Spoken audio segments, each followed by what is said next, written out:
Hey guys, today I'm going to be showing what my rod arsenal is. From fly rods, backpacking rods, ice fishing, and my saltwater rods, and what's over here is a little bit of saltwater and my freshwater rods. So what I'm going to start with is my ice fishing. Now this is a LLbean jigging stick. It's a 25-inch medium, and then I have a 1000 2 bearing sweep fire Daiwa reel. Then I have a Wicked ultralight 24-inch. Then I have a Eagle Claw packet right here. And then this is an Eagle Claw packet, but with a Daiwa Laguna 2000. Then this is a Eagle Claw packet fly rod. It's like a 6'6", super nice. I have not caught any like bass or like type of fish or trout on this yet. But I have caught pumpkin seed on these, and it works perfect. Then I have my Eagle Claw ultralight. This is called Featherlight, 6 foot. And then I have a D-Spin 1000 Daiwa reel. That's like my ultralight setup. Then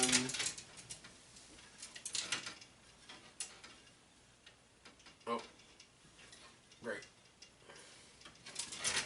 we go. This is my Eagle Claw 6'6", medium action, 2-piece, like pretty much a bass rod. And then I have a Laguna 2500 Daiwa reel on there. It's like 12-pound mono.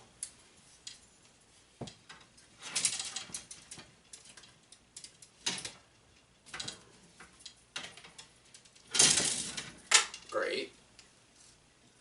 Don't want that to happen.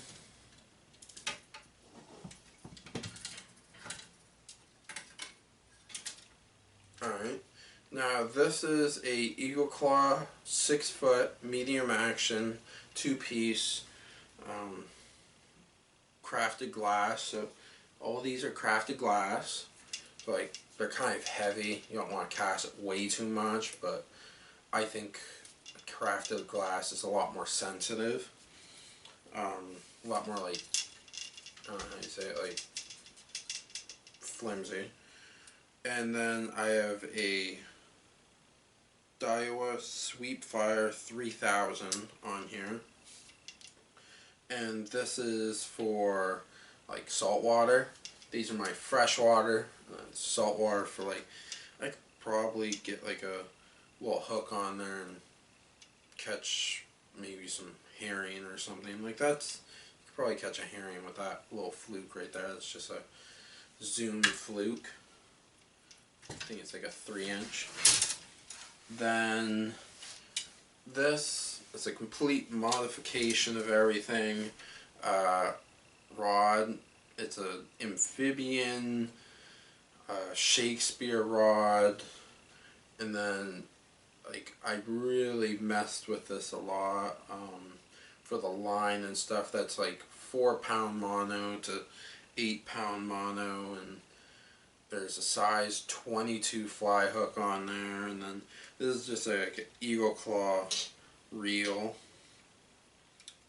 Seems like it needs to be tightened slightly. This is pretty much my smelting rod. So whenever I'm going smelting, I use this. Then I have a LLbean fly rod. Got this for present from my dad. Forget if it was like a Christmas or a birthday present. I don't really know what the line on it, like the floating line, I don't know what the size that is, but I know this is 15-pound mono right here to 6-pound mono to the fly. And that's just like a bee fly. And that's an 8-foot fly rod. Then this is my 8'6" Starfire, and I think it was a medium heavy eagle claw rod. And then there is a Daiwa D-Wave 4000 on here. What happened is this reel came from a Daiwa D-Wave 7-foot, but I broke the rod. It hooked onto my dock when I was back casting this thing called Happy Gilmore, and kind of broke that rod right in half. Not on the section piece like this, but like more up here.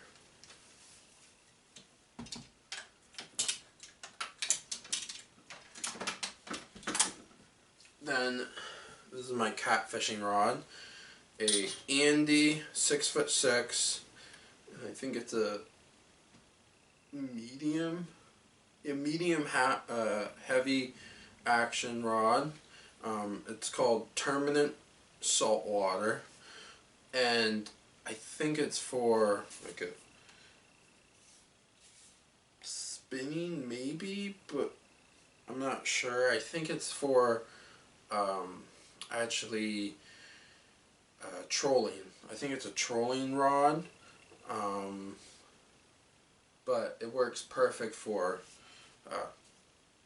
catfishing for me. It's a hefty rod.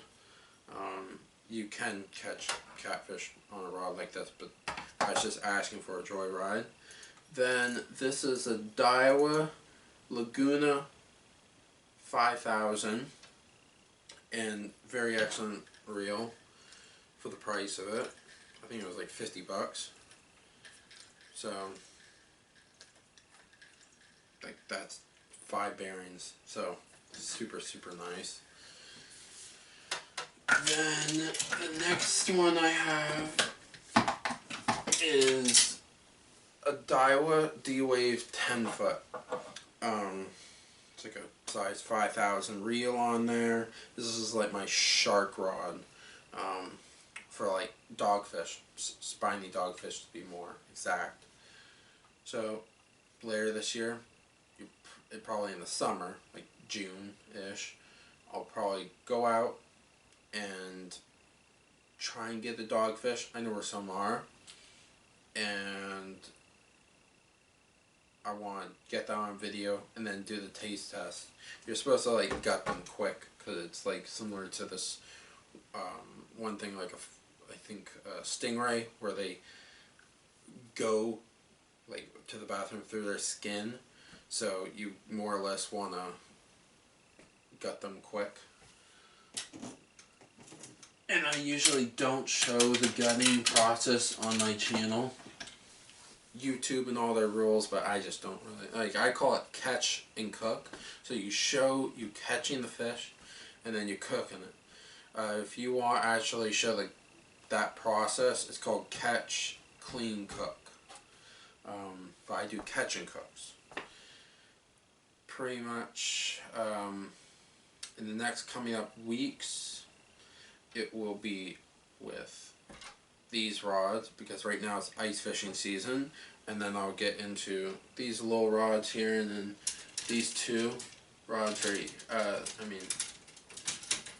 these two, not saltwater completely yet, like probably in May or something I'll try and go out with saltwater for like stripers, and I'll be using like a couple of my rods and stuff, and then when it comes around June, I'll go ahead and do the stripers.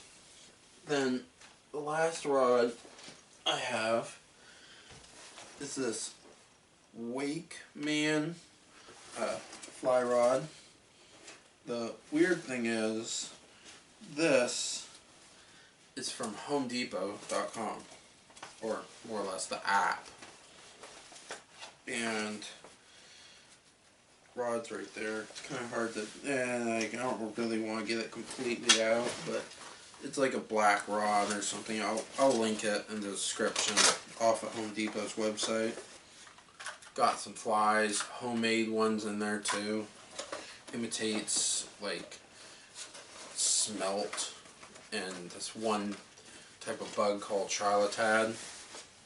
Whenever you pick up seaweed here in Maine on the shore, these little things hop up, go between your toes and stuff, and that's a trilotad. I'm probably butchering it slightly. I do have that type of speech issue where I butcher words sometimes, but I get along. Pretty much that's all my rods, and this is really good rods I like. I've had multiple over the years, just like Snap. I'm not going to say the companies because I don't want to get back talk with certain companies that I'm not into. But if I was going to recommend a company, it would be Eagle Claw. Like, I know a lot of people say it's a lower priced company, but for what they put into their rods is quite amazing. Like, I don't know how they do it, but like, they're glass, and then these are like carbon fiber. So these are extremely light. That's why they're backpacking, because they're so light. And they cast very good too. Alright, they say this is a medium rod, but I think this is more like a light. Not ultralight like this, but like a light. And like, I really like that whenever you can cast like a super light, maybe fly or something. Like sometimes I attach flies on these, similar to this, and I can just cast that out. But I use like a weighted bobber so I can cast it further, and then the fly floats, so it's a dry fly, and you can like pop it in, and then like the fish will come up and eat it. So if you want to do that, I would recommend, if you're in a place, like there's some places in Maine where you cannot use any of these rods like I have other than the fly rods. You only can fly fish, and I want to go to some of those places and actually try and catch some fish on the fly, and it's usually trout in those. So that's pretty much it. So